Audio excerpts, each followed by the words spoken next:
की जरूरत क्या थी? जो क्रिटिक्स है वो कह रहे हैं कि 60 लाख वोट कट जाएंगे, जिसमें मेजोरिटी माइनॉरिटीज होंगी, ट्राइबल्स होंगे, शेड्यूल कास्ट। तो आपको क्या लगता है एसआईआर को लेके क्या नुकसान होगा एनडीए को? देखिए, मैं कतई नहीं मानता कि एनडीए को या किसी को भी नुकसान होगा। नुकसान सिर्फ उस सोच को होगा जो समाज में एक असामाजिक तत्वों के माध्यम से चुनाव प्रणाली को प्रभावित करने का प्रयास करती हैं। ऐसे में एसआईआर की जो प्रक्रिया है, इसको लाने के पीछे का उद्देश्य ये रहा है कि जो ऐसे लोग हैं जो निवासी नहीं है हमारे देश के, जो दूसरे देश से आए हुए हैं, जिन्हें हम लोग घुसपैठिया कई बार हम लोग कहते हैं, या जो विदेशी हैं, ऐसे लोगों को चिन्हित कर इस प्रक्रिया से बाहर किया जाए। ये एक बहुत बड़ा अधिकार होता है। मताधिकार हमारे देश के सबसे बड़े अधिकारों में से एक है। इसका कोई नाजायज लाभ उठाए, ये कतई उचित नहीं है और ऐसे नहीं होने दिया जाना चाहिए। और समय समय पर इसीलिए इस प्रक्रिया का पालन भी किया जाता है। देश जब से आजाद हुआ 4 बार इस प्रक्रिया का पालन किया जा चुका है। इस बार भी कारण इसके पीछे विपक्ष ही रहा है, क्योंकि विपक्ष ही बार बार हर चुनाव के बाद चुनाव आयोग का दरवाजा खटखटाता था और बार बार ये शिकायत करता था कि वोटर लिस्ट में धांधली हुई है, वोटर लिस्ट में गड़बड़ी हुई है। लोकसभा चुनाव के बाद भी इन लोगों ने ऐसा ही किया, दिल्ली चुनाव के बाद, महाराष्ट्र के चुनाव के बाद, तो अभी तक ये लोग हम लोग को कोसते ही इसी बात को कहकर हैं कि आप लोगों ने वोटर लिस्ट में धांधली की है।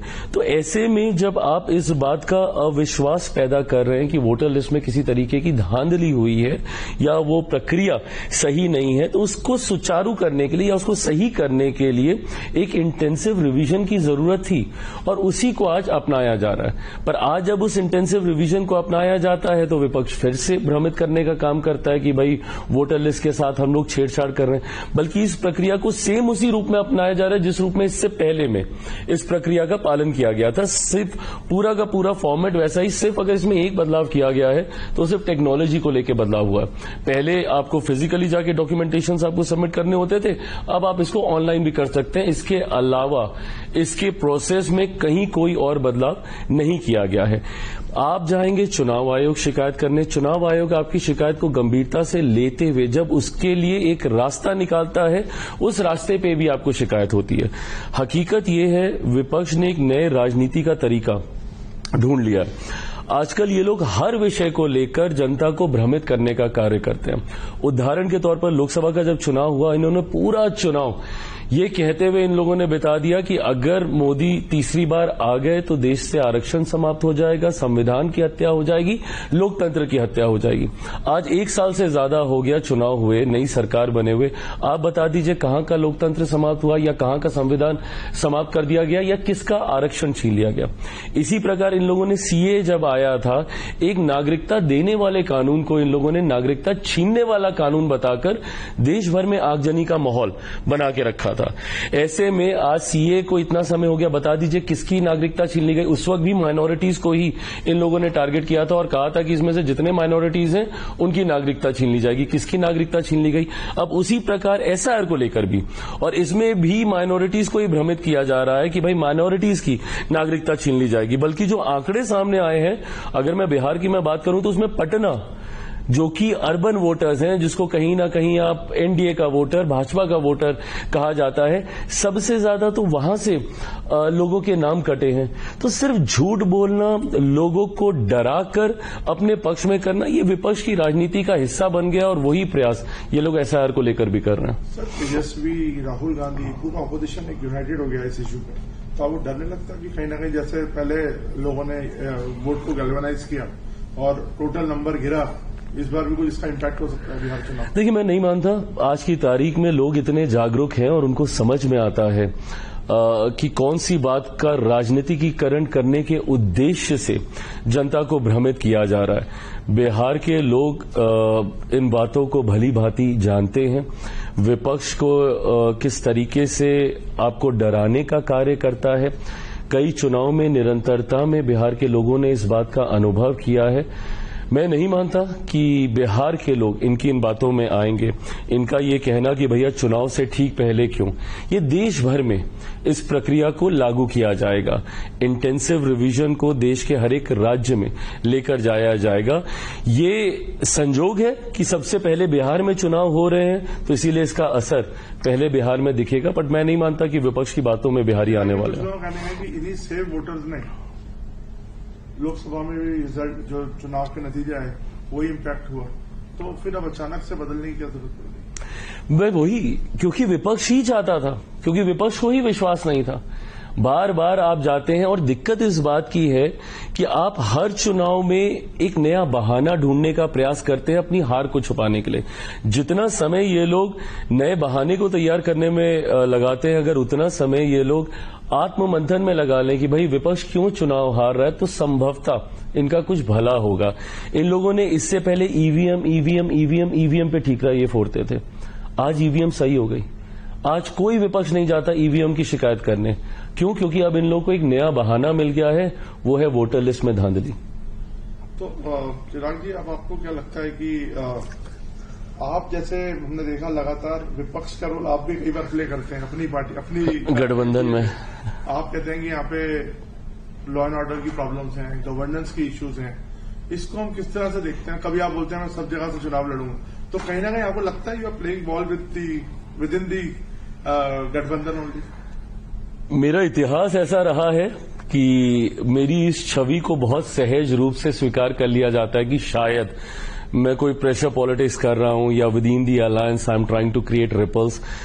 बिकॉज 2020 में जिस तरीके से मैंने गठबंधन से अलग होके अकेले चुनाव लड़ने का मैंने फैसला लिया था, हकीकत यह है कि मैं जनता की बातों को गठबंधन के भीतर अपनी सरकार के सामने में रखने का मैं कार्य करता हूं। केंद्र सरकार का मैं हिस्सा हूं, वो मंच मुझे मिलता है गठबंधन के भीतर ही अपनी बातों को रखने का। मैं पॉलिसी मेकिंग का हिस्सा हूं, इसीलिए जब केंद्र सरकार से जुड़े हुए विषय आते हैं तो मुझे कैबिनेट के भीतर वो मौका मिलता है अपनी बातों को, अपने सुझावों को, अपने कंसर्न्स को वहां पे टेबल करने का। पर क्योंकि बिहार में मैं सरकार का हिस्सा नहीं हूं, मैं सरकार का समर्थन कर रहा हूं, मेरा कोई विधायक ही नहीं है, तो मैं सरकार का हिस्सा हो भी नहीं सकता हूं। तो ऐसे में जब ऐसे दृश्य सामने आते हैं जो बिहारियों की चिंता को बढ़ाने का काम करते हैं, जिसमें लॉ एंड ऑर्डर प्रमुखता से एक चिंता का एक विषय कई बार बन जाता है, जिस तरीके से बिहार में आए दिन आपराधिक घटनाएं घटती हुई हम लोग देखते हैं, तो ऐसे में मेरा प्रयास रहता है कि मैं सरकार के समक्ष उन बातों को मजबूती से रखूं ताकि उसके ऊपर सकारात्मक फैसले लिए जा सके, क्योंकि यही वो सरकार है जिसने अपराध को नियंत्रित करने का भी कार्य किया। विपक्ष कई बार मेरी इन बातों को भ्रमित कर ये नैरेटिव सेट करने का प्रयास करता है कि मैं 2020 वाली भूमिका में वापस जाने की मैं कोशिश कर रहा हूं। जैसा मैंने कहा, मेरा इतिहास रहा है, तो लोग भी बहुत सहजता से इस भूमिका में मुझे देखते हैं। पर कतई विपक्ष के ये सपने पूरे नहीं होने वाले। जिस गठबंधन में मैं हूं और आज की तारीख में बिहार में ये NDA alliance, I think it is a winning combination. हम 5 दलों का जो ये गठबंधन है, ये अपने में एक विनिंग कॉम्बिनेशन है। एक ऐतिहासिक जीत की ओर हम लोग अग्रसर होंगे। मैं ये मानता हूं कि इस बार हम लोग ऑल टाइम हाई 225 से ज्यादा सीटें जीतकर इस बार एनडीए सरकार बनाएगा। आप कह रहे हैं हम साथ साथ हैं? बिल्कुल, हम साथ साथ हैं। विपक्ष जरूर ये प्रयास करता है कि दरारें दिखा दे हम लोग के बीच में, मेरी बातों को एम्पलीफाई करके कोशिश करता है कि दिखाए कि ये देखिए ये अपने ही गठबंधन को आंखें दिखा रहे हैं, ये अपनी ही सरकार के ऊपर सवाल पूछ रहे हैं। कतई नहीं, मेरा विश्वास पूर्णतः मुख्यमंत्री नीतीश कुमार जी के ऊपर है। उनको बिहार की जनता ने सुशासन बाबू का नाम दिया। क्यों? क्योंकि उनके कार्य के आधार पर आज भी अगर बिहार में कानून व्यवस्था बिगड़ती है तो एकमात्र व्यक्ति जो अपने अनुभव से उन परिस्थितियों को नियंत्रित कर सकता है, तो उनका नाम नीतीश कुमार ही है। चिराग जी, आपको लगता नहीं कि बिहार एक, आपने देखा होगा वहां की डेमोग्राफी भी, अब यूथ बहुत है बिहार में, तो आपको लगता नहीं है कि यंग लीडरशिप की भी जरूरत है? तो अभी भी आप नीतीश बाबू के काफी साल हो गए हैं तो यहाँ पे, और अभी उनकी तबीयत को लेके भी कई लोग सवाल उठाते हैं, कुछ पब्लिक में हमने एक्शंस भी देखे, तो are you confident that he is fit enough to lead another 5 years? आपको लगता नहीं कि कोई और लीडरशिप आगे आनी चाहिए, उनका एक्सपीरियंस यूज होना चाहिए? I'm absolutely confident that he is perfectly fit and fine to continue for another 5 years. I'll wish कि और ज्यादा वो स्वस्थ रहें और लंबे समय तक उनके अनुभव का लाभ हमारे राज्य को मिले। पर आज की तारीख में जिन परिस्थितियों में बिहार है, यंग लीडरशिप है, और मुझे लगता है कि वो एक ग्रेजुअल जनरेशनल शिफ्ट होता ही है हर राज्य में, हर सरकारों में, हर दल में ये जनरेशनल शिफ्ट हम लोगों ने देखा है। बट अगर आप आज की तारीख का आप जिक्र करें, जिन परिस्थितियों से बिहार गुजर रहा है, ऐसे में एक अनुभवी नेतृत्व की जरूरत है। आज की तारीख में बिहार 90 के दशक जंगल राज जिस दौर से बिहार को निकालकर यहां तक जो व्यक्ति लेकर आया है, मैं ये मानता हूं कि अगले 5 साल बिहार को उन्हीं के ही नेतृत्व की जरूरत है। अब हम देखते हैं 3 यंग लीडर्स, चिराग पासवान आगे रहते हैं, उधर तेजस्वी हैं, प्रशांत किशोर एक और फैक्टर आ गए हैं। कैसे देखते हैं ये एक fight between the youths? I don't think it's a fight between the youth. I think ये लोकतंत्र की खूबसूरती है कि जितने विकल्प जनता के सामने आए, हर यंग नेतृत्व अपनी सोच के साथ जनता के सामने जा रहा है। अंतोगत्वा ये फैसला बिहार की जनता को ही लेना है कि किसकी सोच के साथ वो ज्यादा सहमत है।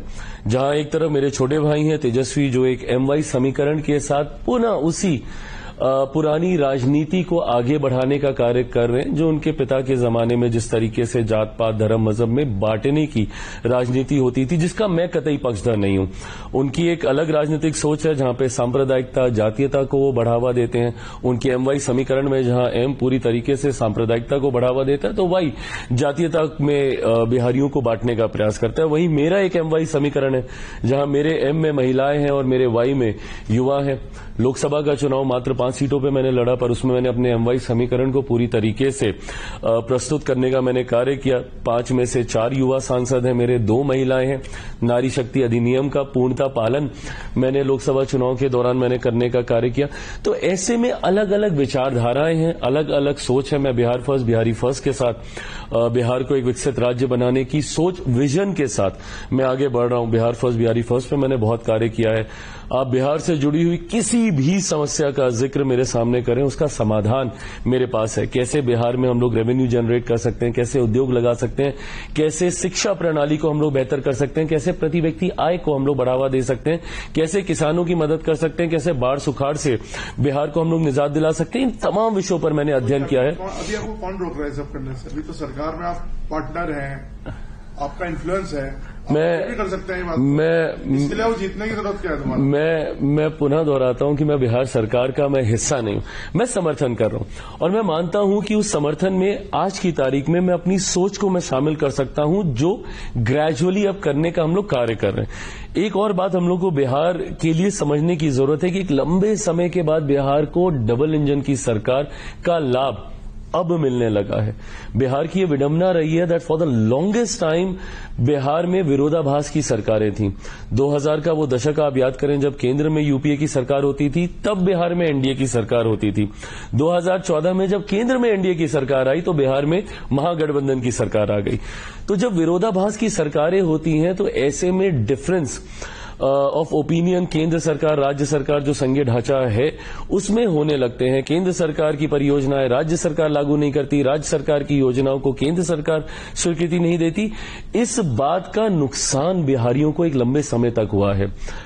पर आज जब डबल इंजन की सरकार है, आप देखिए कोई सामान्य परिस्थिति नहीं है। मेरे प्रधानमंत्री तीसरी बार प्रधानमंत्री पद की शपथ लेने के बाद तब से लेके आज तक विद इन अ ईयर 8 बार बिहार जा चुके हैं और जितनी बार जाते हैं हजारों करोड़ की योजनाओं को बिहार के लिए समर्पित करके आते हैं। तो ऐसे में अब धीरे धीरे वो विकसित बिहार बनने की ओर बिहार और बिहारी बढ़ चुके हैं और ऐसे में बिहार फर्स्ट बिहारी फर्स्ट का भी एक योगदान है। पीके का कितना बड़ा फैक्टर है, क्योंकि वो कहते हैं कि स्पेशल स्टेटस की बात होती है और जब प्रधानमंत्री बाहर जाते हैं तो बुलेट ट्रेन की बात करते हैं, यहां आते हैं तो इतने बड़े प्रोजेक्ट्स उनके विजनरी प्रोजेक्ट्स नहीं होते। पीके फैक्टर को आप किस तरह से देखते हैं? वेल ये आई थिंक आने वाला चुनाव बताएगा कि वो कितना बड़ा फैक्टर है नहीं है। वो एक अपनी सोच के साथ वो राजनीति में आए हैं, बिहारियों के साथ संवाद स्थापित करने का वो प्रयास कर रहे हैं। अब वो फैक्टर बनेंगे या नहीं बनेंगे मुझे लगता है समय ही बताएगा। आपके साथ वो विचारधारा मिलती है, जैसे आप कह रहे हैं सॉल्यूशंस हैं, वो भी क्लेम करते हैं यूथ के लिए उनका बिहार में इंडस्ट्रियलाइजेशन और बिहार में रेवेन्यू जनरेशन, वो भी इस तरह की बातें कर रहे हैं जो आप कर रहे हैं। तो कहीं ना कहीं ये क्लैश ऑफ थॉट्स तो नहीं है? क्लैश ऑफ थॉट्स नहीं है। जैसा मैंने कहा कि बिहारियों के पास जितने विकल्प हों उतना अच्छा है। ये लोकतंत्र को और ज्यादा सशक्त करता है और ज्यादा मजबूत करता है। उन विकल्पों में से बिहार के नेतृत्व के लिए, बिहार को आगे लेकर जाने के लिए किसकी विचारधारा सही है, मुझे लगता है ये बिहारियों के पास विकल्प है। आने वाले समय में चुनाव सर पर हैं, बिहारी फैसला लेंगे। तो बिहार फर्स्ट, बिहारी फर्स्ट, इस पर आप कैसे इम्प्लीमेंटेशन करेंगे? अगर आप लोगों की सरकार आती है तो कैसे एग्जीक्यूशन होगा इसमें? मैं डेफिनेटली मैं चाहूंगा कि इसको गवर्नमेंट एजेंडा का इसको हिस्सा बनाया जाए और मुझे उम्मीद है आने वाले दिनों में एक मजबूत भागीदारी मेरी होगी बिहार की सरकार में। और बिहार फर्स्ट, बिहारी फर्स्ट सिर्फ एक सोच नहीं है, एक विकसित बिहार के निर्माण का एक कंप्लीट रोड मैप है।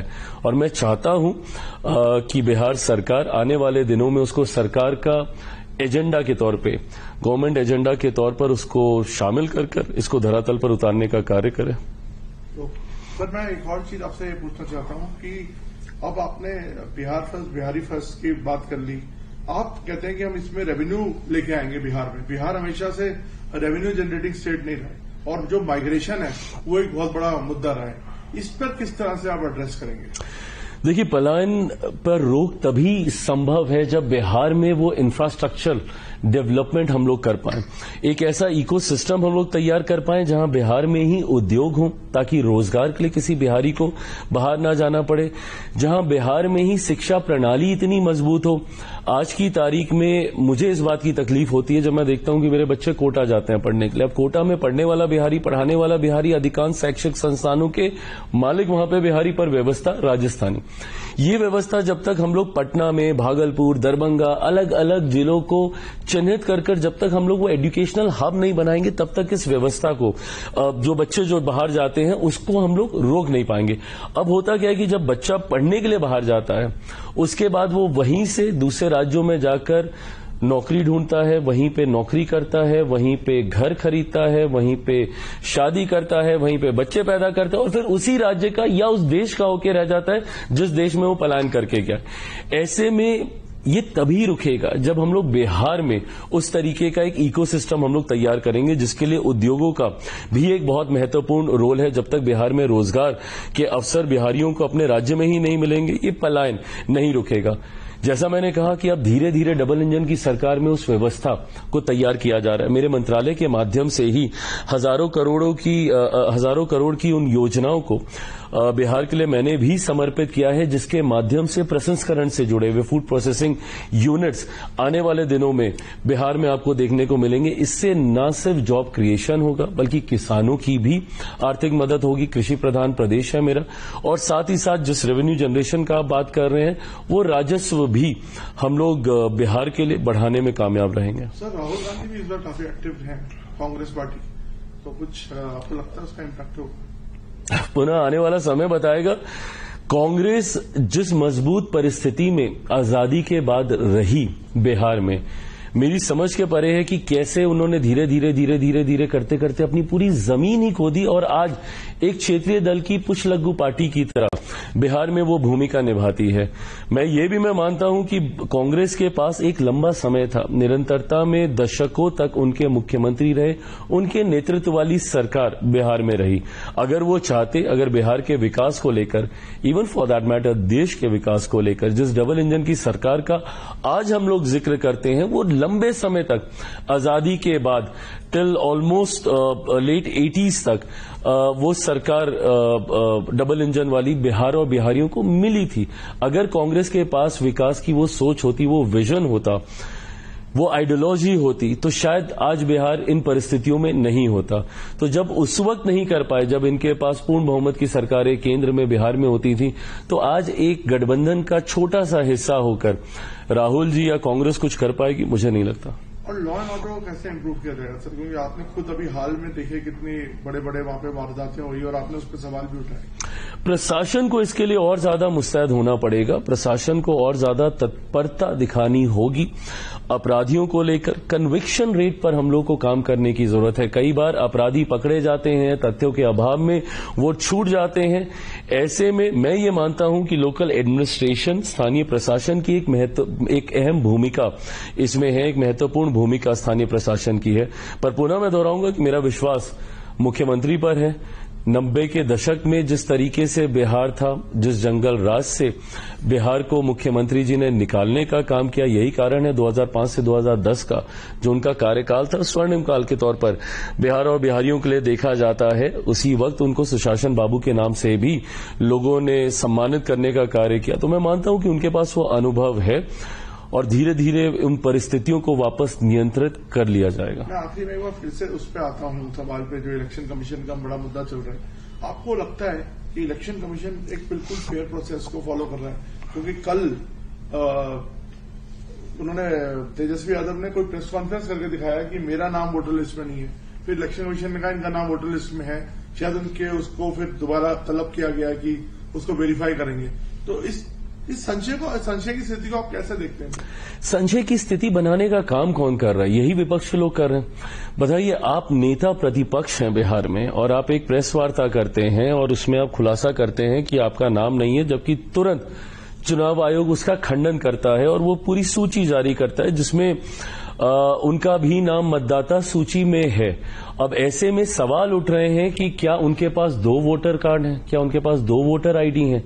और अगर 2 वोटर आईडी हैं तो इसी प्रक्रिया को सुनिश्चित करने के लिए कि जो डुप्लीकेसी ऑफ द वोटर है वोटर लिस्ट में, उसको निकाला जाए। तो अगर नेता प्रतिपक्ष के पास ही 2 वोटर आईडी कार्ड है तो ये तो बहुत चिंता वाली बात है ना।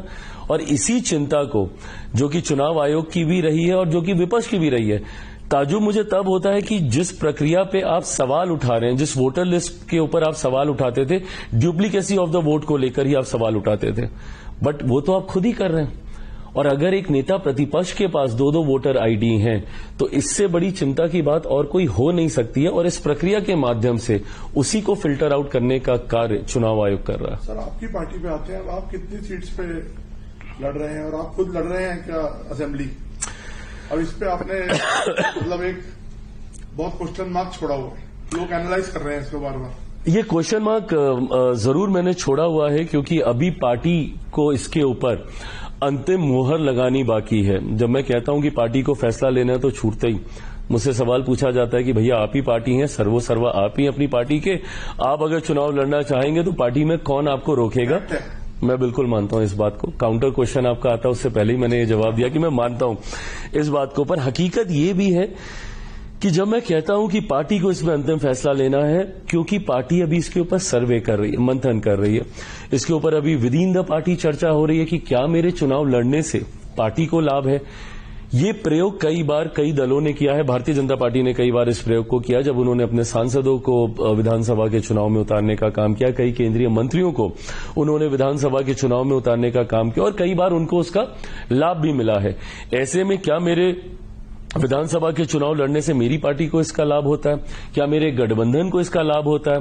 क्योंकि कई बार यह भी देखा गया है कि जब कोई बड़ा नेता विधानसभा का चुनाव लड़ने के लिए उतरता है तो पूरा सिस्टम पार्टी का, पूरा संगठन पार्टी का उन्हीं के चुनाव को मैनेज करने में लग जाता है। तो क्या कहीं इसका नुकसान हम लोग को नहीं होगा?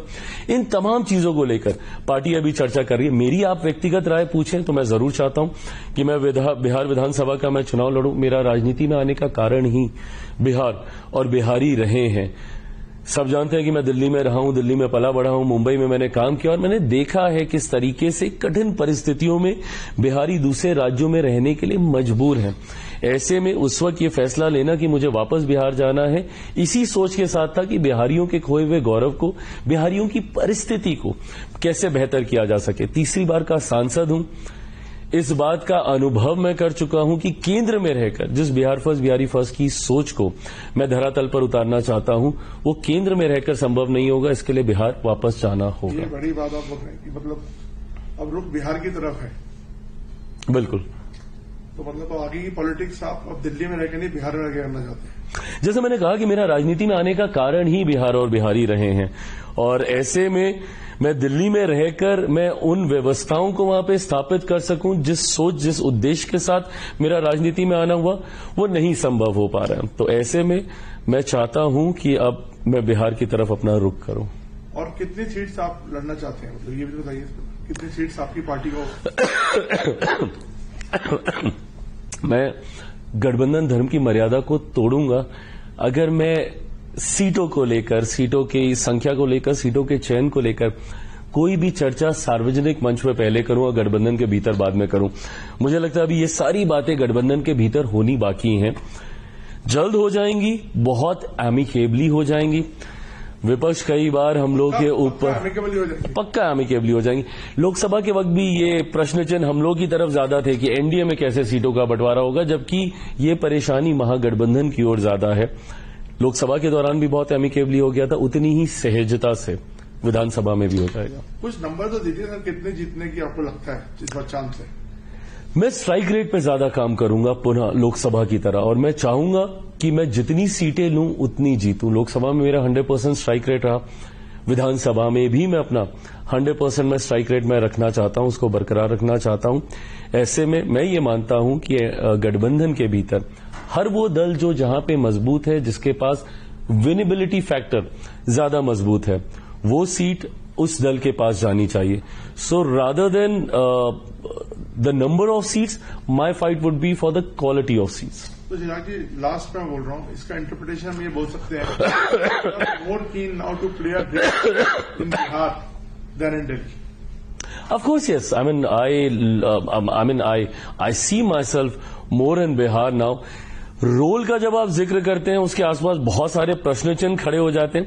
मेरी भूमिका गठबंधन के एक मजबूत सहयोगी के तौर पर गठबंधन के नेतृत्व वाली सरकार के माध्यम से बिहार को एक विकसित राज्य बनाने की होगी।